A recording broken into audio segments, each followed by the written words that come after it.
I'm Tim Ventura, and we're joined today by retired General David Petraeus, currently serving as a partner in the global investment firm KKR and chairman of the KKR Global Institute.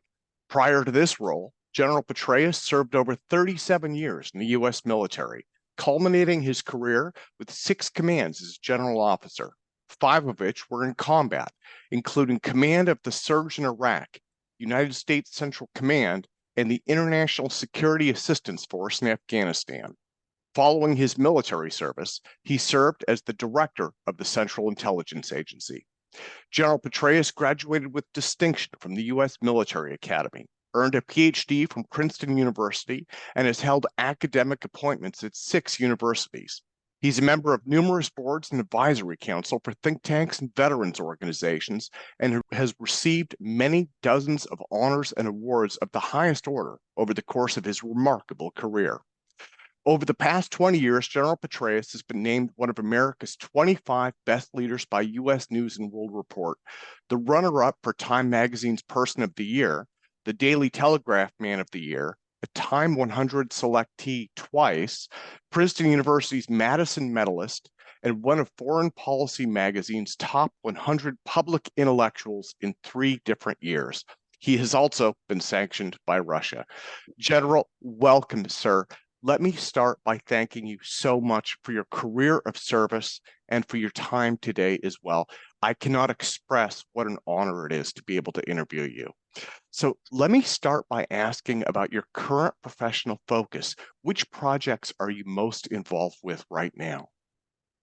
Well, first of all, thanks for the invitation, Tim. Thanks for the kind words. Service was a privilege. And also thanks for not mentioning that the person who beat me out for Time Person of the Year was Vladimir Putin. My current focus is being a partner at KKR, one of the world's largest investment firms. We own about 120 companies around the world. We have minority interests in another 100 or more. We manage about $500 billion. And within KKR, I'm also the chairman of the KKR Global Institute, which tries to help KKR be the wisest investor we can be. During diligence, when we're looking at a potential investment, to ensure that we are considering the geopolitical risks, various other challenges, and determining whether or not we can mitigate those sufficiently to make such an investment. Once we've made an investment, once we own a company or we're a minority investor in it, we seek to help the leadership of that company if they encounter obstacles, challenges, issues, to help them resolve those. And then we do a lot to work with our major investors as we all seek to understand the world in which we're all trying to invest together. The single biggest area of focus within our analysis of the geopolitical issues is one that relates to the evolution of the world over the past decade, just about the time that I've been at KKR, from one that could be described as benign globalization, in which economics largely determined geopolitics, to a world of renewed great power rivalries, in which geopolitics, in many respects, and various geopolitical issues are constraining or creating the context within which investment, trade, and economics take place. That requires a much greater examination of the geopolitical risks and how we might be able to mitigate those in making investments. And so it has become really important that we look at the geopolitical aspects of various investments, even though they might be in North America, the major European or Asian economies. Something we didn't really get into in the past. And this is something we did before we went into Mexico for the first time, or Colombia, Chile, Peru, Vietnam, Philippines, the former Yugoslavia, Ethiopia. That's where we played really quite significant roles. But increasingly, the geopolitical risk is intruding on investments that are taking place in the major developed economies of the world, including that right here at home. Well, and I actually, the great powers competition was something I'll come back to that later, because that is a tremendous issue. But, I wanted to touch on, in addition to your role at KKR, you're also on the boards of Optiv and OneStream, a strategic advisor to Semperis, co-chair of the advisory board of advanced navigation. You're also doing venture capital work, visiting fellow, lecturer at Yale University, and many other tasks and responsibilities. So I wanted to ask, as I was doing research for this, I said to myself, I was like, how does he find the time to manage all of these things? Well, first of all, I've got a great team. I've got some wonderful folks with whom I'm privileged to work here at KKR and indeed in these other endeavors. The various companies on whose boards I sit, or the strategic advisory positions, or what have you. There's a speakers bureau that manages that aspect. I've even got a great wife who works all this stuff for the various venture investments that we have made personally, about 25 of them, in fact, some multiple stages. And again, various other elements, but it's all about being as efficient as you possibly can be. It's about being as productive as you can be. It's about multitasking whenever that is possible, getting the most out of every minute of every day. And we should add in there as well that I'm still pretty keen on fitness and working out and cycling and so forth. And obviously being at home on the weekends at the very least, noting that we live in Northern Virginia, my office is in New York, and we travel a great deal during the week. And having time for, we now have 3 grandkids as well. So, but it all works together. I shouldn't have left out the dog. One of the great joys in life is walking the dog while listening to podcasts. So again, you're multitasking. You're getting the dog out of the house who loves to walk. You're getting a walk in yourself, and you're trying to refresh or keep current your intellectual capital by going through podcasts. Yeah. Well, so I'm one of the many people who follow you as a top voice on LinkedIn, and you have been posting for quite a while now detailed, regular updates on the current conflict in Ukraine. So first, sir, I would love to thank you for posting those because it's been incredibly educational. The detail and analysis that you've done is just so it's top tier, and it helps people understand what's going on and how things are changing. But I'm wondering what inspired you to start doing those updates, and how much of a time commitment are they for you? Well, first of all, the credit for those really goes to the great Ukraine team at the Institute for the Study of War. I'm privileged to be on their board as well. We also have the Petraeus Center for Emerging Leaders there, and I devote a fair amount of time to helping that also. But they do these brilliant updates every day, but they're very, very lengthy and very detailed. And I found myself trying to summarize them for myself just so that I could, again, use that source among many others to ensure that I was up to date and current and as knowledgeable as was possible. And then I figured, you know what, they're not getting enough visibility. Maybe if I distilled what they do down to the number of characters that a LinkedIn post allows you to put online, it might be useful for people. And it has really taken off. So I find it very helpful to myself to literally to force myself each night to go through that, and again, distill something that is quite lengthy and detailed down to something that is much less so, and then to post it. But again, noting that the lion's share of the credit goes to those who are providing, again, the base report from which I'm distilling what I present. And it depending on the length of what they have to distill it down to the number of characters allowed by LinkedIn can take anywhere from 25 to 60 minutes and even. Wow. So yeah, considerable. It's very much worth it. And again, it all fits together with all the different activities in which I'm involved, not the least of which are, again, trying to understand the implications of the war in Ukraine for the global economy, for the regional economy, and even for specific industries and companies. Well, the conflict and then the associated Russian economic sanctions have increased international tensions over the last few months and seem to be aggravating an energy crisis in Europe.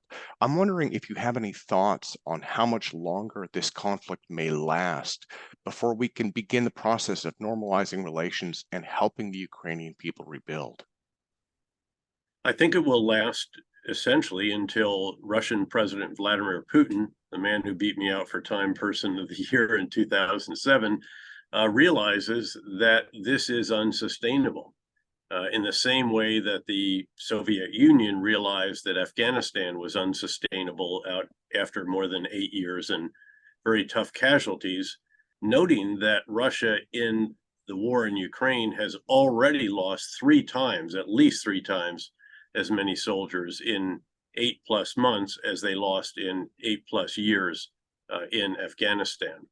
So he has to recognize that the war is going against him on the battlefield, decisively so, and that the pain inflicted, the damage done to his economy, his financial system, the lives of all those around him by the economic, financial, and personal sanctions, and then the damage done to Russian industries by Western export controls, that all of this is, again, just not sustainable.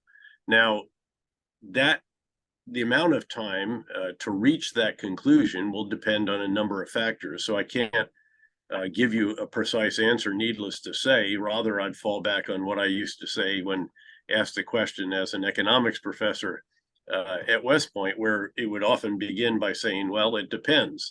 And here it depends in particular, I think, on whether or not Russian forces begin to crumble and collapse at some point, thereby hastening the pace of the Ukrainian liberation of the areas that Russia still controls and has controlled since February 24th, and even those controlled since 2014.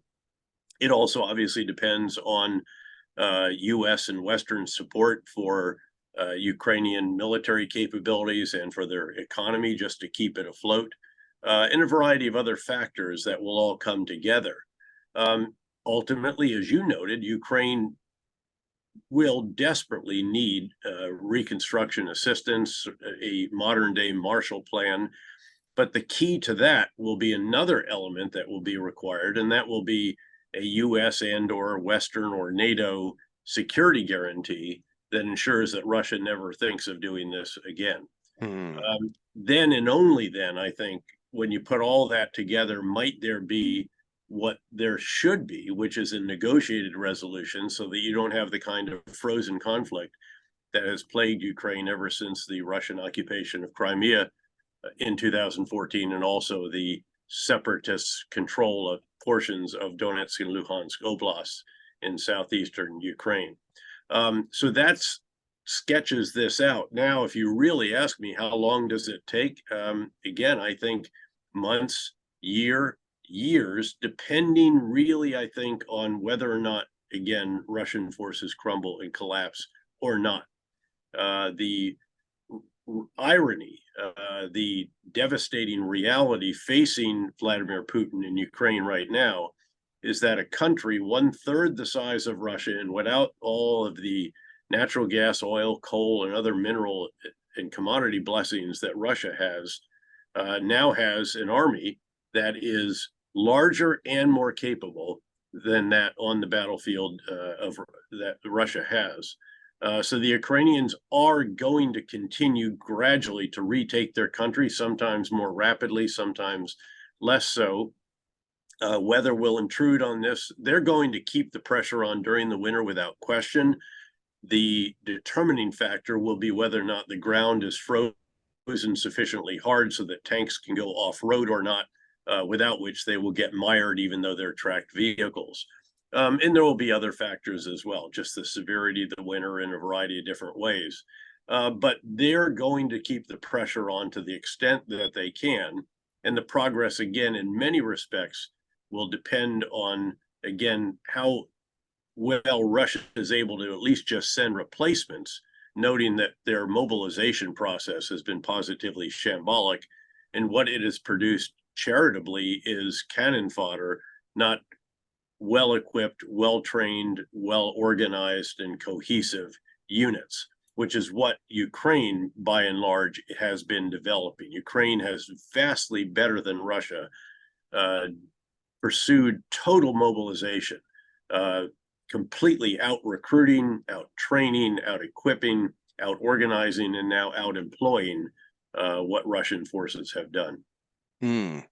Well, now, from a U.S. perspective, even before the current conflict began, our military began shifting its focus to what you mentioned earlier, the great powers competition with Russia as well as China. Do you see Ukraine accelerating this change? And will it be difficult for our military to adapt to the very different challenges that we face in the European and South Asian regions?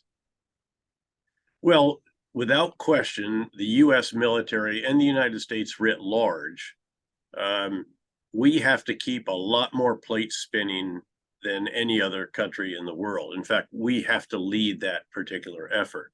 Now, many other countries, allies, and partners help us keep all these plates spinning. Again, to use that metaphorical image of the guy in the circus that gets a plate on a stick and gets it spinning, another one comes back periodically, and just pretty soon you have a whole circus tent full of plates on sticks that are spinning. And again, others do help us keep some of these different plates spinning. Some, lots of allies and partners, others, not so many. And if you think about it, the plate that represents the U.S.-China relationship, the Western relationship with China, is bigger and more important than all of the other plates in that tent. But there is a plate, obviously, representing Russia, and that has gotten bigger and more malign in recent years. There's still a North Korea plate. There is a plate that represents Iran, maybe even multiple plates, because you have Iran support for malign actors, Shia militia, that they support in Iraq and Lebanon and Syria and Yemen. There's an Iran plate, the nuclear program, which is very threatening. There's Iran's development of drones and cruise missiles and so forth. There are plates that represent each individual Islamist extremist group around the world. We still have to keep those plates spinning as well. We're supporting various countries against insurgencies and other challenges. There are cyber threat actors of nation state, non-state, criminal, extremist groups, all of these. There are even plates, I think, that we have to recognize that are the manifestations of climate change. The greater incidence of extreme weather, in our own country, much more frequent and more devastating hurricanes, fires, droughts, but the same around the world. And that affects refugee flows. It affects, there could be water wars and so forth. So all of this, even domestic populist issues, various places in the world that we need together with our Western partners to attend to, all of these we uniquely have to keep spinning. And to come back to the question, can the U.S. military do this? Yes, absolutely. But it is a greater challenge that faces the U.S. military, which has to do everything from domestic support to civil authorities on through peacekeeping, counterinsurgency, counterterrorism, regional war, support for partners and allies, all the way up to what would be the one that we most have to deter, which is the possibility of any conflict with China. And we are transforming our military to ensure that the elements of deterrence, when it comes to possibility of conflict with China, those elements being the potential adversary's assessment of our capabilities on the one hand and our willingness to employ them on the other, ensuring that there's no doubt about these in any respect. Frankly, this is where the very impressive U.S. leadership in the face of the Russian invasion of Ukraine has been very important. It shows that we can and will lead, but frankly, it's also something that was undermined by the U.S. decision to withdraw from Afghanistan and then the way in which that decision was executed. So again, very complicated dynamics here. I do believe we can do what is required. We are the ultimate, again, plate spinner or multiple ball juggler, whatever image you want to use. But that is a role that we have to perform, and one that we will gain help and assistance from others if we do it sufficiently well and recognize the value of their contributions. But were we not to do that, the global order such as we see it would be severely challenged and may cease to exist. Yeah. Well, and another one of those plates is the space domain. And there's been a rapid increase in economic growth here, as well as increase in military competition, right? Especially from China. I'm wondering what your thoughts are on the recent creation of the U.S. Space Force. Is that timely? And do you see their role evolving as the space industry matures?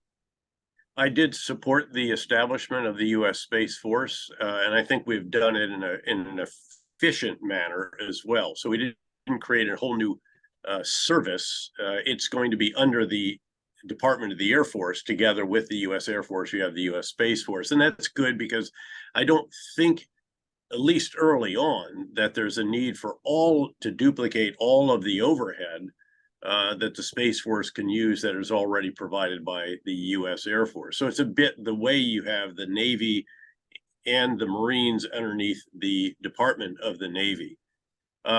In fact, I felt that we should never have actually downgraded the U.S. Space Command some years ago from being a combatant command, a geographic combatant command, in fact, with space as its area of responsibility. So that has also been returned to full-fledged combatant command status underneath the, again, U.S. Space Force. So I think this was warranted. We do need to commit additional resources there. We are doing that. Again, there are never enough resources to go around. We're always allocating shortages. But again, an $860 billion National Defense Authorization Act, some 30 billion of which go to the Department of Energy for nuclear-related programs, to be sure. But that is still a historically large budget. And if employed, if used efficiently and effectively, which is not always the case because there's a lot of intrusions on what would be done rationally, at least in the lights of those who wear uniforms and serve in the Pentagon.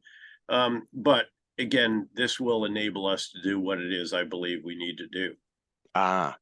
Well, let me change tack just a moment and ask about technology, because I think another area that we have to be really concerned about is U.S. technology supply chain vulnerability. And that's led to legislation such as the recent CHIPS Act. Mm-hmm. I'm wondering, are we doing enough to protect the semiconductor industry now? And will bringing home manufacturing, do you think that'll provide opportunities for modernization to help America become even more competitive in that area? Yeah, there's no question about that. Again, we need to be sensible about the way that we do this, though. There are virtues to industrial policy, which this is essentially represents. But industrial policy is not always the most effective economically.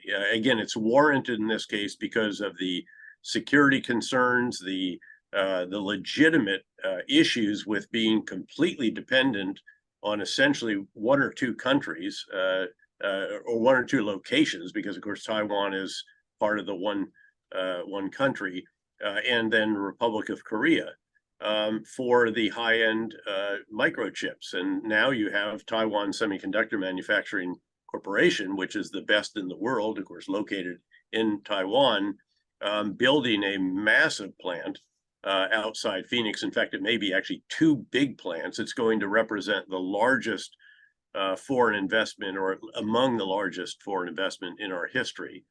And there are other fabrication plants that are also being developed. Other one outside Phoenix, one in Austin, one in Columbus, Ohio, and undoubtedly other locations as well.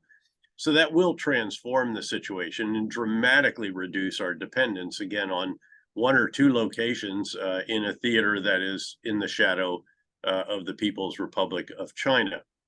Certainly, there are other technologies or other elements that need to be very carefully controlled, in addition to the CHIPS Act, which funds and creates incentives for the production of microchips in the U.S. in particular. There's also the executive order on the export of chips of 7 nanometer and below. Again, this is what where smaller is better.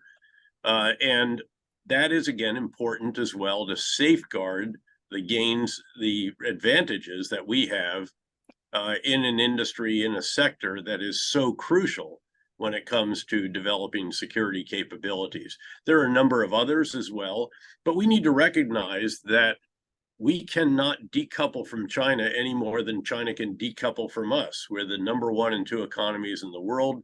We are always each other's at least top 3 trading partners, depending on what we're doing. In the case of the US with Canada and Mexico, our top 2 trading partners because of the trade agreement that we've had for several decades. But at the end of the day, they're the manufacturing hub of the world. Now, that is, there's movement there as well. There is a recognition that you cannot have over centralization of all of your manufacturing and assembly locations in one region of one country, especially if there's a pandemic and they have a zero COVID policy, which of course they're relaxing now. But Apple learned this, and it's why Apple is now establishing facilities in India. So diversifying, again, areas where there's assembly and manufacturing just makes sense. We realize now that supply chains are not always perfect.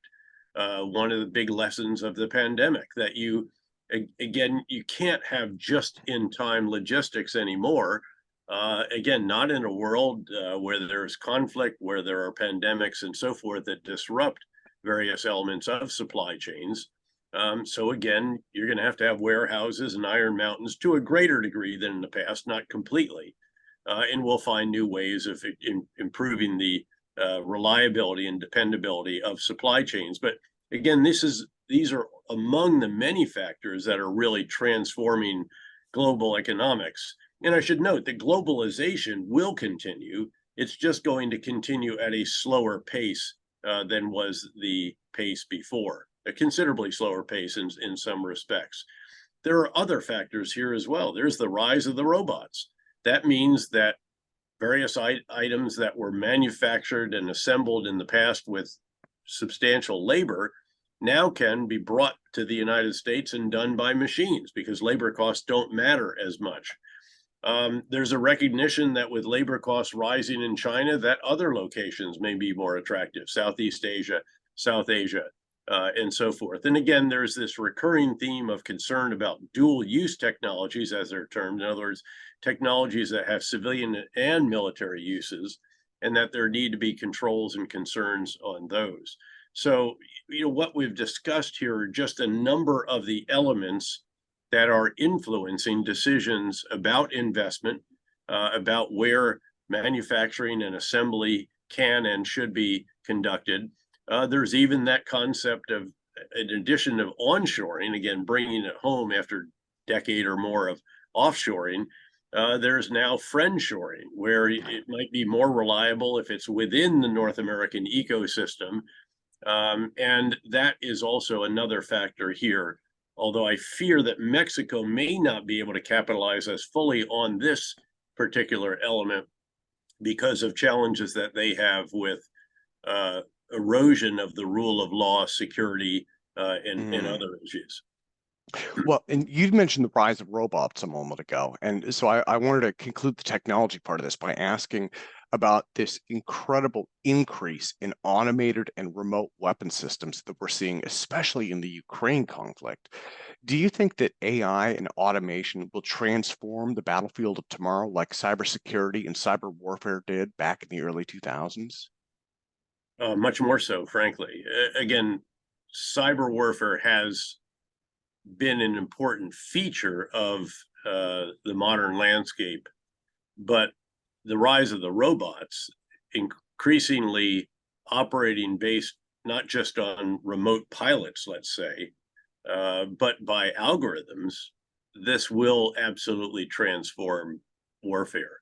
And it will do it in a vastly more significant way than what we're seeing in Ukraine. Keep in mind that in the war in Ukraine, most of the hardware is the kind of stuff that we prepared to face when I was a major in Germany, where we were intent on defending the inner German border. That was before the wall came down and before West and East Germany were reunified. You see the same tanks, the same armored fighting vehicles, the same artillery, and so forth. You do see the advent of some precision munitions, particularly those that we're providing to Ukraine, the guided missile launch rocket system round for the high mobility artillery rocket system, HIMARS, this multiple launch rocket system on wheels. That particular round can go 70 to 80 kilometers, and it can land on, an area the size of your dinner table. That is revolutionary, and it has had a devastating impact on Russia because Ukraine is able to use that to precisely take out Russian headquarters, fuel depots, ammo storage points, troop assembly areas, barracks, etc., at a range of probably 70 miles from the front lines or further. And that is very significant. But think about a world in which it's not limited by 70 or 80 kilometers, and you can see everything. We had an adage in the Cold War that was probably premature on reflection, but it posited what can be seen can be hit, what can be hit can be killed. We didn't have drones then. We didn't have all of the intelligence, surveillance, and reconnaissance assets that are overhead modern battlefields. And in many, many more of these with much greater capability, vastly longer range, greater precision, more powerful munitions, and so forth would be present if in a really modern battlefield. Think about applying this in the greater Indo-Pacific region, and recognize then that anything that's above ground, anything that's a large platform at sea with a lot of sailors on it and other modern warfare equipment, aircraft, and so forth, these can all be seen. Yes, we have defenses for these, quite elaborate ones, but there are very, very capable and precise munitions that are deployed that could target these. So this is why we're transforming our military from one of, just in very simplistic terms, very large, incredibly expensive, incredibly capable, heavily manned platforms to much smaller, unmanned, either remotely piloted or algorithmically piloted. So either maybe even autonomous in some cases, where the man in the loop, the human in the loop, is the person who actually developed the algorithm and then pushes a button and says, okay, now do what the algorithm tells you to do. And again, vastly more numerous, less costly, and of course with much fewer or no people. This is a dramatic transformation.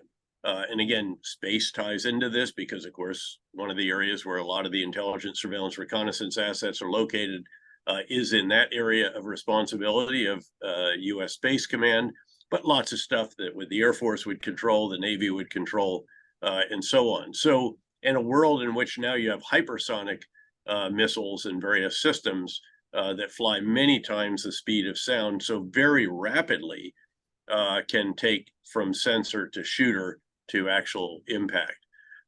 That's a transformed military domain, transformed warfare. We're only seeing glimpses of this in Ukraine, which again is largely being fought by the kinds of systems that we were planning to employ if the Cold War had ever turned hot. Well, geopolitics and technology is changing so rapidly right now. And I'm wondering how difficult you think it may be for us to stay prepared for Donald Rumsfeld's known knowns, as well as being ready to take on his known unknowns and remain nimble to pivot for the unknown unknowns that we may encounter. Yeah, it'll be very challenging. It is very challenging. It always has been very challenging, and it will continue to be. And again, the unknown unknowns, these are the black swan events. This was essentially the pandemic. We knew there was the prospect of pandemics, but again, this one was very, very challenging. It cost the lives of well over 1 million Americans alone. And we were the country that supposedly was the most prepared for this. So again, we have to recognize the realities. We have to understand that we are not far from perfect at predicting what might require us to take action, and have the flexibility of mind and also of various systems, including our industrial base and those that determine requirements, that develop the intellectual property that guide this and so forth. All of that will require a degree of flexibility and agility, innovativeness, and entrepreneurship, all qualities that generally have distinguished the United States, though sometimes episodically. And I don't want to understate actually the challenges of doing that with the Pentagon and the systems that exist, which generally produce very, very capable major end items, but over a very lengthy research and development and then procurement system that includes a whole variety of steps, and in which politics and Congress and other intrusions can cause some disruption to what is already a lengthy and overly sluggish process in some respects. And you've just got to push through that kind of stuff. Secretary of Defense Bob Gates was magnificent at doing this during the post 9/11 war years when I was privileged to be his commander. You know, he was in office the entire time. I think that he was in office. I was almost the entire time, short of a couple of months at the beginning. I was a 4-star commander of a combat theater for him. And he almost welcomed when I would hand him an issue and say, you know, Mr. Secretary, we really got to step up production of the mine-resistant, armor-protected vehicles. These are going to save lives. And boy, did he ever drive that process. Mr. Secretary, we've got to get more drones. And again, he loved to drive the bureaucracy and just to relentlessly get what it was that we needed on the battlefield. And there's numerous additional such items, but that's what it takes. And he had the longevity there, if you will, albeit 4.5 years, but under 2 different presidents. In fact, a Republican and a Democrat, the only person ever to have done that. And the bureaucratic skills, leadership expertise, and just sheer determination that was required to overcome what otherwise can be pretty sluggish processes. So we're going to have to come to grips with that. This has been identified repeatedly over the years. Senator McCain, when he was the chairman of the Armed Services Committee, took this on, you know, headlong frontal assault on this. But even he couldn't really completely transform these processes, noting that there are reasons for the various steps that are required to make sure you don't, again, head down a road that you regret being on sometime down when you're spending tens of billions of dollars on some of these major end items, sometimes hundreds of billions. Well, General, let me thank you again for your time today, as well as for your incredible career of service to our country. Let me close by asking about your opinion on the greatest strengths of the U.S. military to help defend democracy. And also, what do you see as the greatest strengths of the American people to help us prevail in the uncertainty of today's world? Well, I think they're probably one and the same. At the end of the day, it's people. The human capital of the U.S. military is the most important component, the most important element. Yes, we should equip them with the very, very best materiel, provide them the best training, education, organization, all the other elements. But at the end of the day, it is about people. We need to, again, provide everything we can to help them be successful. But that's the core element of our U.S. military, and I would submit of any military. I tend to think the same is true of the United States writ large, but noting that there are certain institutional and systemic elements that create a context that rewards entrepreneurship, hard work, education, all the elements that generally help a country be all that it can be. In our system, for all of its shortcomings, flaws, the pressures on it right now, the hyper partisanship that we see in Washington and so forth. Despite all of that, again, I agree with Warren Buffett, who said never bet against America. There's a very good example of this. It's in the fossil fuel industry, and yes, we need to transition from that to renewables and so forth. But it does, I think it's an example of why the U.S. has been great again and again and again. And so the energy revolution that transformed oil and gas markets around the world really has only taken place in the United States.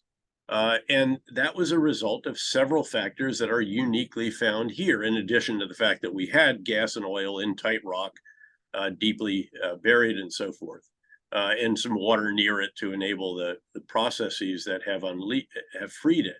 But essentially, we invented the technology that enables this: deep directional drilling, hydraulic fracturing, and seismic big data, and a few other technological advances. We have a legal system in which those who own land own the minerals below it for the most part. We have agile capital markets. We have reasonable infrastructure for pushing all this around. And that's why it's happened here uniquely, rather than in a number of other countries that also have the mineral blessings and so forth that we have, but don't have these other elements. You can apply that to a number of different areas. And again, for all of our imperfections, for all of the shortcomings, for all of, as I said, the hyper-partisanship that characterizes so much of today's debates, at the end of the day, again, I also agree with Winston Churchill, who famously said that democracy is the worst form of government except for all the others. And that our system in particular has some advantages even over others, as do just our natural blessings, our geostrategic location, and so forth. So at the end of the day, I am an optimist about the United States, and I assure you there is no country in which I would rather live than right here in America. Well, General, thank you again so much for your time today, sir. Privilege is mine. Thanks, Tim.